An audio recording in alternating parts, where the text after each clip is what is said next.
4 దశాబ్దాల తర్వాత కూడా ఆయనలో వాడి వేడి ఏమీ తగ్గల. ఆయన్ని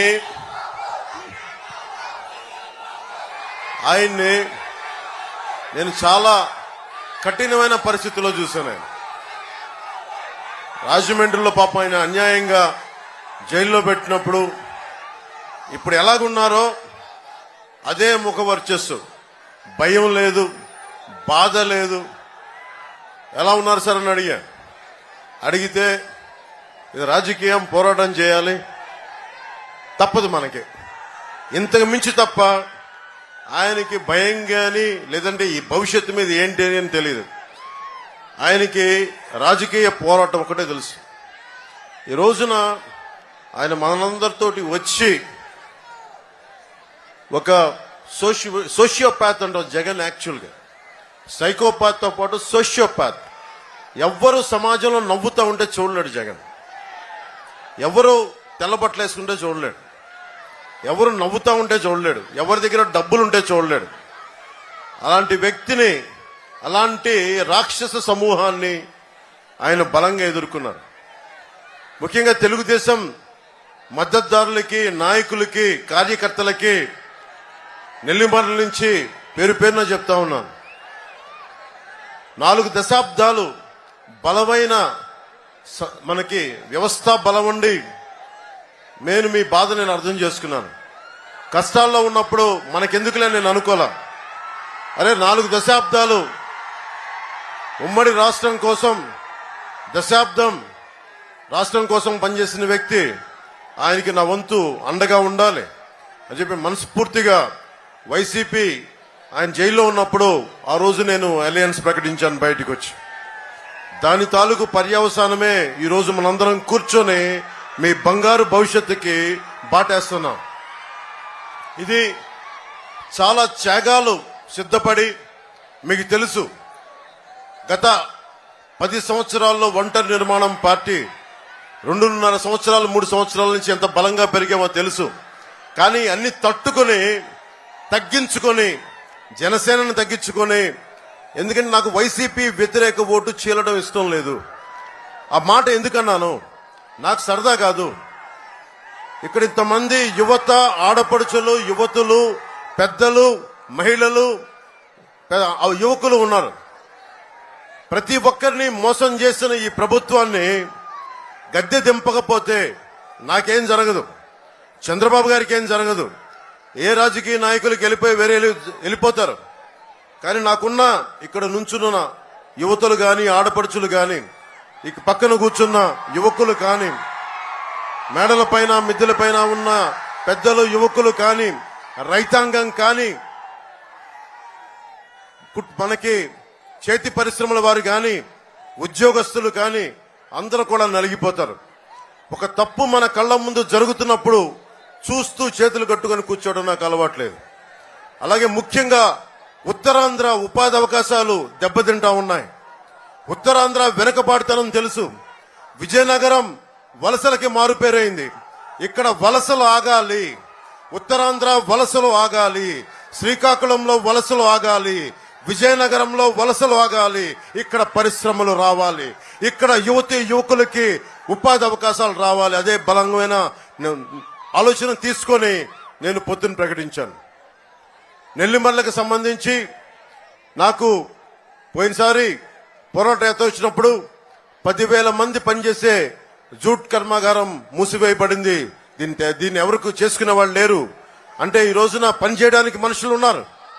జూట్ ఉంది ఒకవైపు, కానీ ఎక్కడో బంగ్లాదేశ్ నుంచి ఇంపోర్ట్ చేసుకుంటా ఉన్నాం. ఒకవైపు పనిచేయడానికి కార్మికులకు లేదు, పండించిన పంటకి గిట్టుబాటు ధర లేదు. ఇవన్నీ ఎన్డీఏ ప్రభుత్వం రాగానే, తెలుగుదేశం, జనసేన, భారతీయ జనతా పార్టీ రాగానే దీన్ని జూట్ మిల్ని ఇక్కడే ఉండేలా చేస్తాం, తెరిపించేలా చేస్తాం. అలాగే ఎన్డీఏ కూటమి ముఖ్య లక్ష్యం ప్రతి చేతికి పని, వయసు వచ్చిన ప్రతి యువతి యువకులకి పని కావాలి, ప్రతి చేనుకి నీరు కావాలి. ఇది జనసేన బీజేపీ ఉమ్మడి కూటమి లక్ష్యం.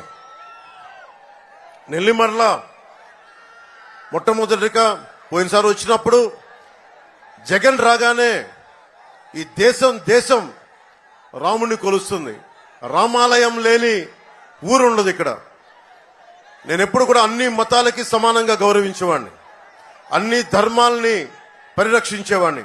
అలాంటిది మనకి రామతీర్థంలో శ్రీరామచంద్రుల వారిని విగ్రహం తల నరికేసి ఆ పూజారి గారు ఇలా పట్టుకొని ఆ ఏడుస్తున్న చిత్రం ఉండిపోయింది గుండెల్లో.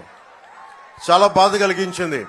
అది ఏ దేవత విగ్రహం అయినా ఉండొచ్చు, ఏ మందిరం తాలూకు అయినా ఉండొచ్చు, కానీ ఈ రోజుకి ఒక్క చర్య తీసుకోలేదు. దానికి కారణం ఏంటి? మనలో మనం కొట్టుకోవాలి, మత కలహాలు రావాలి, అప్పుడు తను ఏరికలో ఉండొచ్చు, పాలన చేయొచ్చు. ఇది పోవాలి అంటే మనకి ముఖ్యంగా లా అండ్ ఆర్డర్ ని బలంగా చూసుకునే ప్రభుత్వాలు కావాలి. ఇన్ని దశాబ్దాల్లో ఏ రోజున కూడా తెలుగుదేశం ప్రభుత్వం పాలనలో ఉంది ఉమ్మడి రాష్ట్రంలో, ఉమ్మడి ఏపీలో ఏ రోజు కూడా ఇలాంటి దుర్ఘటనలు ఒకటి కాదు, రెండు కాదు, 240 పైచిలకు దుర్ఘటనలు, దేవాలయాల మీద దాడులు జరిగినాయి. ఇది ఆపకపోతే మనలో మనం కొట్టుకునే పరిస్థితి. అపోహ, దొంగని పట్టుకోకపోతే నువ్వు చేశారా వాళ్ళు చేశారా అని చెప్పి మనలో మనం కొట్టుకునే పరిస్థితి. అందుకని ఎన్డీఏ ప్రభుత్వం బలమైన లా అండ్ ఆర్డర్ ని మీకు తీసుకొస్తుంది.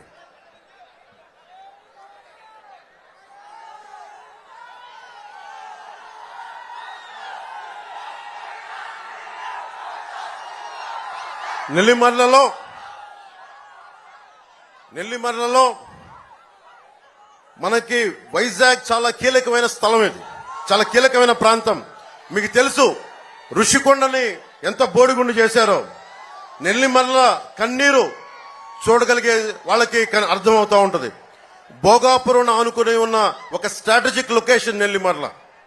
ఆ నెల్లిమర్లకి ఎవరైనా సరే చూడండి, ఉత్తరాంధ్ర నుంచి వైసీపీ నాయకులు అందరూ ఎక్కడి నుంచి వచ్చినా సరే ఇక్కడ కూర్చొని ఉత్తరాంధ్రాన్ని దోపిడీ చేద్దాం, ఇక్కడ ప్రకృతి వనరులను దోచేద్దామన్న దృష్టితో ఉంటారు.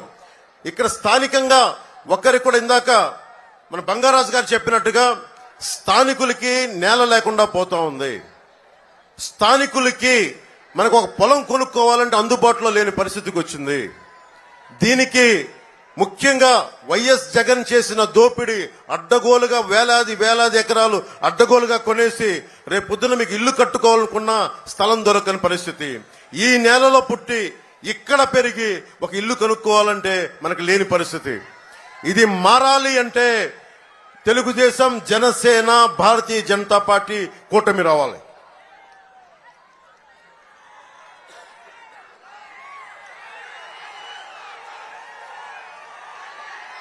బోడుకొండ అప్పలనాయుడు గారు, బొత్స గారి ఆయన ఎక్స్టెండెడ్ హ్యాండ్ అంటారు. బొత్స గారు అక్కడ కూర్చొని ఇక్కడ చేయి చాపితే అది బోడుకొండ అప్పలనాయుడు గారు అవుతారు. ఈ 5 సంవత్సరాల్లో ఒక్క రోడ్డు కూడా వేయలా, ఒక్క అభివృద్ధి కార్యక్రమం చేయలా.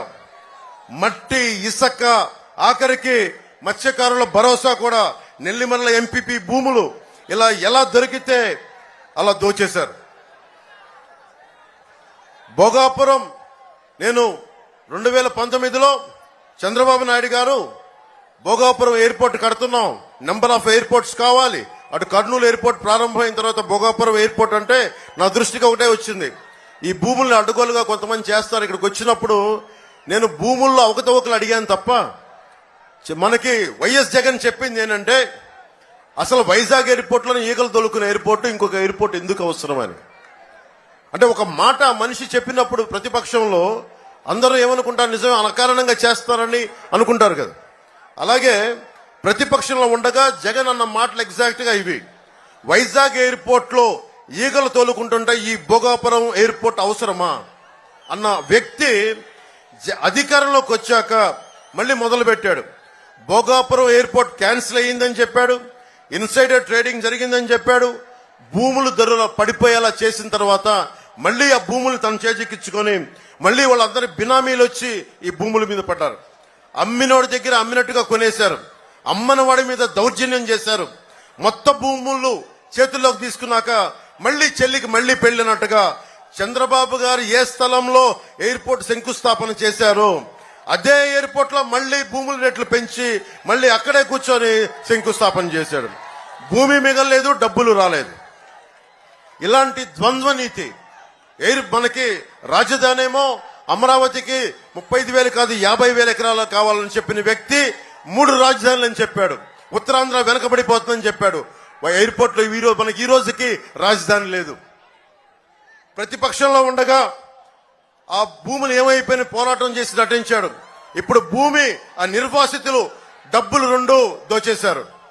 ఎయిర్పోర్ట్స్ అథారిటీ ఇండియాకి ఇవ్వాలి, ఎయిర్పోర్ట్స్ ఆఫ్ అథారిటీ ఆఫ్ ఇండియాకి ఇవ్వాలి అని అన్న వ్యక్తి జిఎంఆర్కి ఇచ్చేశారు. మళ్ళీ ఏదైతే చంద్రబాబు గారు జిఎంఆర్కి ఇచ్చారో మళ్ళీ అది తప్పని చెప్పి ఆ రోజు చెప్పిన వ్యక్తి, రివర్స్ టెండరింగ్ అని చెప్పిన వ్యక్తి మళ్ళీ ఈ రోజున అధికారంలోకి వచ్చి మళ్ళీ అదే జిఎంఆర్ సంస్థకి ఇచ్చాడు.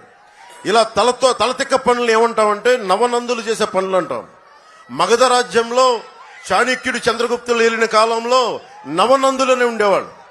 నవనందులు ఏంటంటే తలతిక్క పనులు, హింస, దోపిడీ ఇవన్నీ చేసేవాళ్ళు. నవనందులకి కావాల్సింది ప్రజలు చాణక్య చంద్రగుప్తుల్లా అవ్వాలి. మీరందరూ వ్యూహం వేయాలి, చంద్రగుప్తుల్లా పోరాటం చేయాలి. చేస్తే కానీ ఈ వైసీపీ నవనందుల్ని గద్దెకి దింపలేం. చాలా తక్కువ సమయం ఉంది మనకి. ఇన్ని సంవత్సరాలు బలంగా రోడ్ల మీద తిరిగాం, దెబ్బలు తిన్నాం, తిట్లు తిన్నాం, నానా మాటలు అనిపించుకున్నాం. ఎప్పుడు ఇంట్లో నుంచి బయటికి రాని మా ఇంటి ఆడపడుచులను కూడా తిట్టించుకున్నాం. అదంతా మీ భవిష్యత్తు కోసం మేము మాటలు పడ్డాం.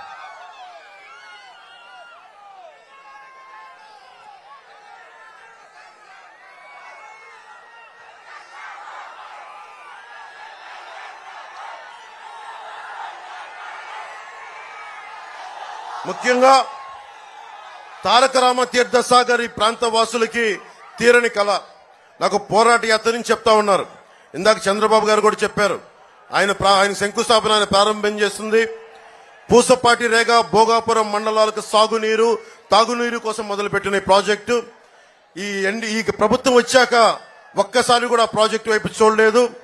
అది వాళ్ళ నాన్నగారి వారసత్వం అని చెప్పి సాక్షి టీవీలో ఆయన తల మీద డిజిటల్ పువ్వులు తప్ప ఆయన ముందుకు తీసుకెళ్తా ఉన్న ఈ తారక రామ తీర్థసాగర్ ప్రాజెక్ట్ ని పూర్తి చేయలేకపోయాడు.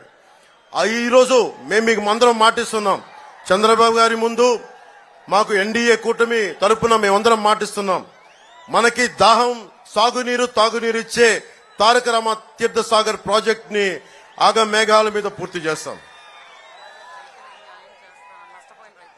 నష్టపోయిన ప్రతి రైతులకి, ఈ ప్రాజెక్టు వల్ల నష్టపోయిన ప్రతి రైతులకి ఆర్&ఆర్ ప్రోగ్రామ్ లో రీహాబిలిటేషన్, రీలొకేషన్ మేము ప్రత్యేకించి నేను బాధ్యత తీసుకుంటాను. దాని మీద ఈ ప్రాజెక్టు పూర్తి చేస్తే విజయనగరానికి తాగునీరుతో పాటు నియోజకవర్గం మొత్తం మీద 10,000 ఎకరాలు సాగు కూడా వస్తుంది. ఇప్పుడు పరిస్థితి ఏంటంటే 200 అడుగులు తవ్వితే ఉప్పు నీరు వస్తా ఉంది. సో మనకి తాగునీరు అవసరం చాలా చాలా ఉంది. అది మేము చేసి పెడతాం.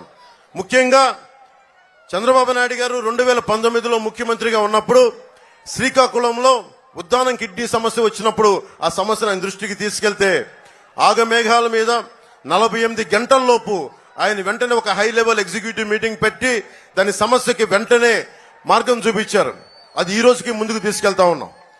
కానీ మన విజయనగరం నెల్లిమర్లలో, మన్యాలపేటలో కిడ్నీ వ్యాధిగ్రస్తులు ఎక్కువైపోయారు.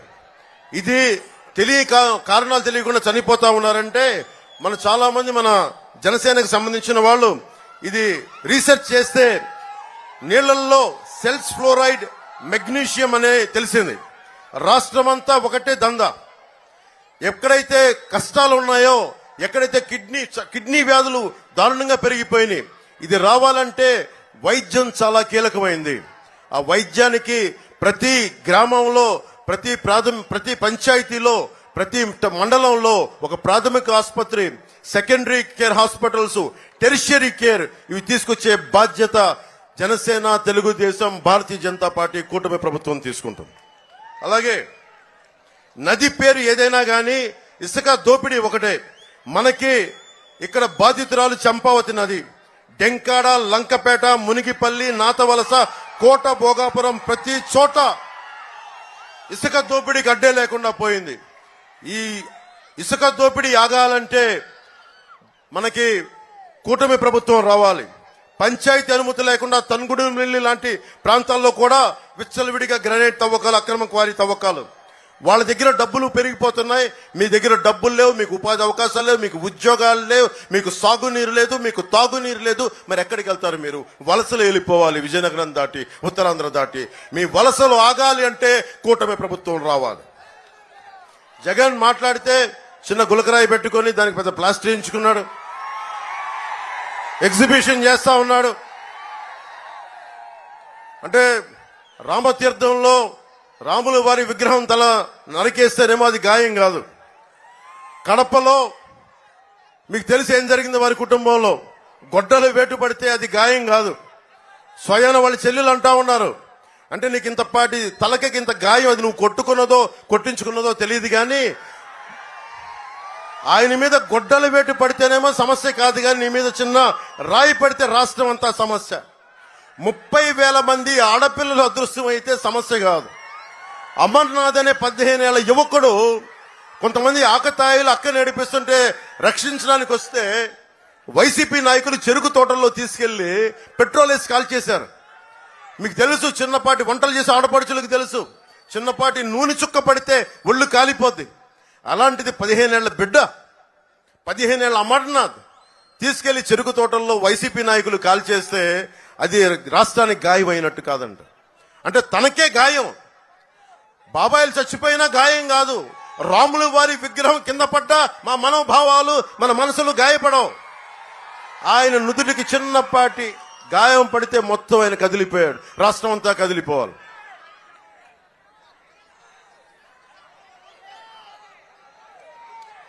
అలాగే ముఖ్యంగా బీసీ ఎస్సీ ఎస్టీ సమాజాలకి చంద్రబాబు గారు చెప్పారు, మేము కూడా దాన్ని ఉద్ఘాటిస్తున్నాం. ఏదైతే సబ్ ప్లాన్ ఫండ్స్ ఉన్నాయో అవి ఎక్కడికి దారి మళ్లించకుండా దేనికైతే నిర్దేశింపబడ్డాయో వాటికే ఖర్చు చేస్తాం. అలాగే ముఖ్యంగా 27 దళిత విద్యార్థులకు సంబంధించిన పథకాలు కానీ, అలాగే అంబేద్కర్ విదేశీ విద్యా పథకాన్ని తిరిగి పునరుద్ధరిస్తాం. అది జగన్ విదేశీ విద్యా పథకం కాదు, అంబేద్కర్ విదేశీ విద్యా పథకం కింద తను తీసుకొస్తాం. అలాగే తూర్పు కాపు సామాజిక వర్గానికి సంబంధించి ఉత్తరాంధ్రలో కాకుండా ఇతర ప్రాంతాల్లో ఉన్న తూర్పు కాపులు అందరూ కూడా ఇతర ప్రాంతాల్లో ఓబీసీలో చేర్చాలి అన్న డిమాండ్ కేంద్ర ప్రభుత్వం మీద ఉంది. తూర్పు కాపులకి మేము హామీ ఇస్తున్నాం, దాన్ని నేనే తీసుకెళ్లి దాని గురించి ప్రత్యేకంగా మేము మాట్లాడుతాం, చంద్రబాబు గారి దృష్టి కూడా తీసుకొస్తాం. నెల్లిమర్ల లోకం మాధవి గారు ఇక్కడ అమెరికాలో ఉండి విజయనగరం ఆడపడుచు మన బిడ్డ అమెరికాకి వెళ్లి అక్కడ బాగా ఉన్నత విద్యాభ్యాసంతో పాటు పరిశ్రమలు ఇవన్నీ ఐటీ ఇలాంటి ఫార్మ్స్ అన్ని ప్రారంభించి మహిళల విదేశాల్లో ఉన్నత చదువులు పూర్తి చేసుకొని అక్కడే ఉద్యోగం చేసి మన దేశం తిరిగి వచ్చి ఎక్కడో హైదరాబాదో బెంగళూరు వెళ్ళాలా వచ్చి మన విజయనగరమే వచ్చారు. మన విజయనగరంకి వచ్చి మిరకిల్ సంస్థ స్థాపించారు. ఇక్కడే కంపెనీ మొదలుపెట్టి కొన్ని వేల మందికి విద్య ఉద్యోగ అవకాశాలు కల్పించారు. 10 సంవత్సరాలుగా దశాబ్దంగా మీతోనే ఉన్నారు. ఎమ్మెల్యే కాకముందు నుంచి అనేక విధాలుగా సేవా కార్యక్రమాలు చేస్తున్నారు. ఆమెకి లోకం మాధవ్ గారికి మరింత సేవ చేయడానికి, మీకు సేవ చేయడానికి, మేము ఉండటానికి ఆవిడ్ని జనసేన పార్టీ నుంచి గాజు గ్లాసు గుర్తు మీద నెల్లిమర్ల ఎమ్మెల్యే అభ్యర్థిగా నిలబడతా ఉన్నారు. మనస్ఫూర్తిగా మీరు మద్దతు ప్రకటించాలి, భారీ మెజారిటీతో గెలిపించాలి మనస్ఫూర్తిగా కోరుకుంటున్నాను.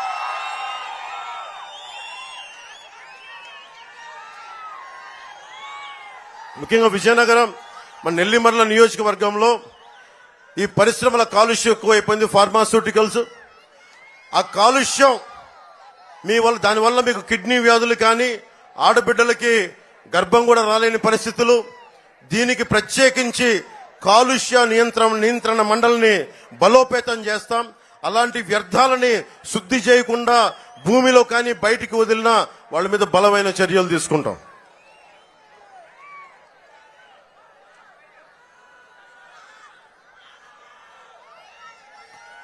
మీకు జగన్ వచ్చి ఒకటి కాదు 2 సార్లు కాదు 9 సార్లు కరెంటు బిల్లు పెంచారు.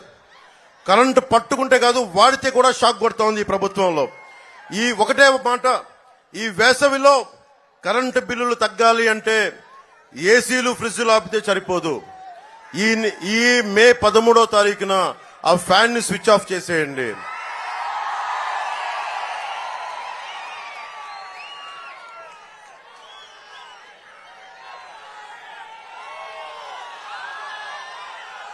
ముఖ్యంగా మత్స్యకారులకి జట్టీలు నిర్మించాలి.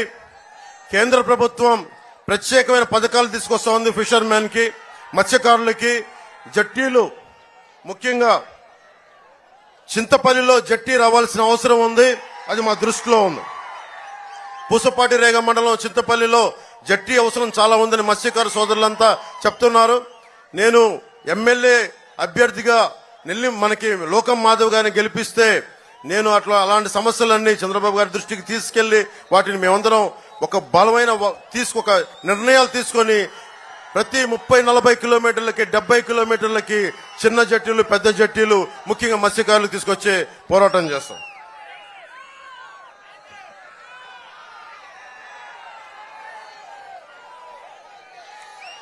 ముఖ్యంగా యువతకి మీరు ఏ కులం ఏమైనా అడుగుతారు.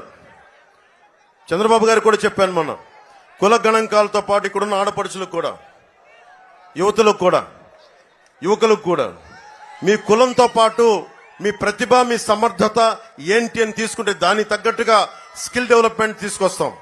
మీరు ఎక్కడికి వెళ్లాలన్నా, విదేశాలు వెళ్లాలన్నా, లేదంటే ఇంకా పెద్ద చదువులు చదవాలన్నా, ఏదైనా నేర్చుకోవాలన్నా, వొకేషనల్ ట్రైనింగ్ ఎలాంటిదైనా సరే మీ ప్రతిభ, మీ ఇష్టాలు, అయిష్టాలని అన్ని కనుక్కొని మీకు స్కిల్ డెవలప్మెంట్ చేసి పెడతాం. అలాగే ప్రభుత్వ ఆసుపత్రుల్ని చాలా ఆరోగ్యవంతంగా చేసి పెడతాం. ముఖ్యంగా తాగునీరుకి, సాగునీరుకి సంబంధించి 4 నుంచి 8 చెక్ డ్యాంలు అవసరం ఉంది. 3 ట్రిబ్యూటరీస్, ముఖ్యంగా గోస్తని, చంపావతి, కందివలస గడ్డల మీద మనకి చెక్ డ్యామ్స్ నిర్మించాల్సిన అవసరం ఉంది. అది కూడా మేము లోకం మాధవి గారి నాయకత్వం దాన్ని ముందుకు తీసుకెళ్తాం. చాలా అత్యంత శరవేగం తోటి రామతీర్థ సాగర్ ప్రాజెక్ట్ ని పూర్తి చేసే బాధ్యత తీసుకుంటాం. వైసీపీ ఒక 2 మాటలు చెప్పి ముగిస్తున్నా. మీకు ఉద్యోగాలు ఎందుకు రావట్లేదు, ఉపాధి అవకాశాలు ఎందుకు రావట్లేదు అంటే మాట్లాడితే వైసీపీ మన జగన్ ఒకటే మాట్లాడతాడు, క్లాస్ వార్ అని మాట్లాడతాడు. చంద్రబాబు గారు నేనంట మేము పేదలను దోచేస్తామంట, దోపిడీలు చేస్తామంట. అరే ఇన్ని కోట్ల రూపాయలు కౌలు రైతులకు అండగా నిలబడ్డవాళ్ళు, సొంత డబ్బుల్ని కష్టపడి సంపాదించిన డబ్బులు ఇచ్చిన వాడిని నాకు పేదలకు పొట్టగొట్టడం నాకే అవసరమే ఉంది. అది ఇన్ని దశాబ్దాల నుంచి ఉన్నారు ఆయన, ఇన్ని దశాబ్దాల నుంచి. హైటెక్ సిటీ బలంగా నిర్మించిన వ్యక్తి, 2000లో కూర్చొని విజన్ 2020 అని చెప్పిన వ్యక్తి. ఆ రోజున జగన్ లాగా ఆయనకు కూడా అలాంటి ఆశలు ఉంటాయి. ఈ రోజుకి మీకు ఎన్ని లక్షల కోట్లు ఉండేదో మీకే తెలుసు, కానీ అలాంటి ఏం పెట్టుకోలేదు ఆయన. ఎంతసేపు డెవలప్మెంట్. మా ఇద్దరి మధ్య కూడా కొన్ని అభిప్రాయ భేదాలు ఉంటాయి, దేని మీద, పాలసీల మీద ఉంటాయి. ఆ పాలసీలు నేను ఒకసారి చెప్తే ఆయన సరిచేసే వ్యక్తి అది. కానీ జగన్ అడ్డగోలుగా దోచేస్తా ఉన్నాడు. ఇది ఆగాలి అని క్లాస్ వార్ గురించి ఆగాలని మేమిద్దరం కలిసి వస్తే మా మీద క్లాస్ వార్ అని చెప్తున్నాడు. క్లాస్ వార్ డెఫినేషన్ ఏంటి? క్లాస్ వార్ డెఫినేషన్ పేదవాళ్ళని దోచేయడం, మధ్య తరగతి వాళ్ళకి ట్యాక్సులు పెంచడం, పేదలని అడ్డగోలుగా దోచేయటం. మీరు చెప్పండి, మీకు లిస్ట్ చెప్తాను జగన్ ఎంత దోచేశాడో. NTR health university fixed deposit మనకి బద్దలు కొట్టి 450 కోట్లు దోచేశాడు. స్టేట్ గవర్నమెంట్ ఎంప్లాయీస్ నిధులు మనకి జీపీఎఫ్ ని డైవర్ట్ చేసి 800 కోట్ల రూపాయలు దోచేశాడు. లోకల్ బాడీస్ పంచాయత్ ఫండ్లు 8000 కోట్లు దోచేశాడు. ముఖ్యంగా భవన నిర్మాణ కార్మికులు వాళ్ళ కండని కరిగించి, రక్తాన్ని మరిగించి 450 కోట్ల రూపాయలు భవన నిర్మాణాల సంక్షేమ నిధి నుంచి దోచేసిన వ్యక్తి జగన్. ఇతను క్లాస్ వార్ గురించి మాట్లాడతాడు.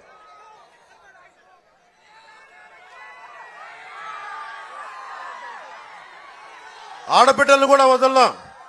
మనకి ఉమెన్స్ అభయహస్తం ప్రీమియం కూడా 2000 కోట్లు దోచేసిన వ్యక్తి. ధరల స్థిరీకరణ నిధి నుంచి 500 కోట్లు దోచేసిన వ్యక్తి. ఒకటే చేశాడు జగన్ పాలనలో, ఒకటే జరిగింది. నంబర్ 1 అయింది ఆంధ్ర, గంజాయిలో నంబర్ 1 అయింది. దేశద్రోహాల కేసు పెట్టడంలో నంబర్ 1 అయింది భారతదేశంలో. అడ్డగోలుగా మన్రేగా జాతీయ ఉపాధి హామీ పథకాన్ని అడ్డగోలుగా దోచేయడంలో నంబర్ 1 అయింది. అప్పుల్లో ఇంత మనకి రైతుకి ఇంత అప్పు లేదు. 3 సార్లు అన్ని తలసరి అందరికంటే కూడా 3 రెట్లు ఎక్కువ ఉంది ఆంధ్రప్రదేశ్ రైతులకి అప్పు. నెంబర్ 3 మనకి రైతులు ఆత్మహత్య చేసుకున్న నెంబర్ 3 రాష్ట్రంగా పేరు తెచ్చాడు జగన్. చిన్న బిడ్డల్ని ఆడబిడ్డలను ట్రాఫికింగ్ చేసే కేసుల్లో మనకి భారతదేశంలో ఆంధ్రప్రదేశ్ 3వ. Andhra Pradesh 15 startup, 15 startup. అంటే కొత్త స్టార్ట్అప్స్ ఏదైనా రావాలంటే మనకి బీహార్ కంటే, ఒరిస్సా కంటే కూడా మనం వెనకబడి ఉన్నాం. 15 స్థానంలో ఉన్నాం. మీలాంటి యువత ఎక్కడికి వెళ్తారు? బీహార్కి పోతారా? మీలాంటి యువత ఒరిస్సాకి వెళ్ళాలా? ఇన్ని వనరులు పెట్టుకొని 974 కిలోమీటర్ల తీర ప్రాంతాన్ని పెట్టుకొని, ఇంత మానవ వనరులు పెట్టుకొని ఎక్కడో అమెరికాకో, నాసాకో, రకరకాల విదేశాలకి మనం మానవ వనరులని పెట్టి మనం ఇక్కడ అడుగు తింటా ఉన్నాం, బాధపడుతున్నాం, మనకి మలమలలాడుతున్నాం. ఈ పరిస్థితి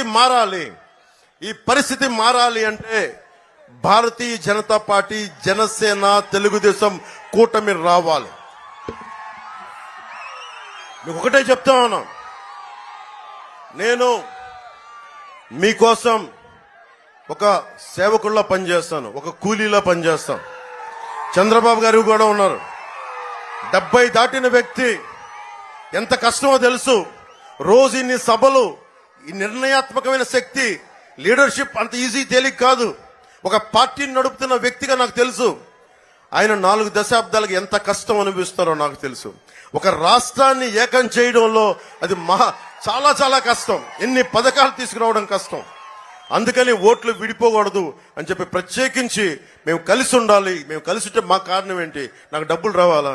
నిన్న నా అఫిడవిట్ చూశారు. ఆ దాదాపు 65 కోట్లు నేను ట్యాక్స్ కట్టాను. నాకు సత్తా ఎంతో చూడండి. అంత ట్యాక్స్ కట్టినోడు నాకు ఏముంది అవసరం? రాజకీయాల్లో నాకు డబ్బు సంపాదించాల్సిన అవసరం ఏముంది? కానీ మీ కన్నీరు ఒక చుక్క ఒకటి తొడవగలిగితే నాకు దానికి పొందే ఆనందం అంతా ఎంతగా.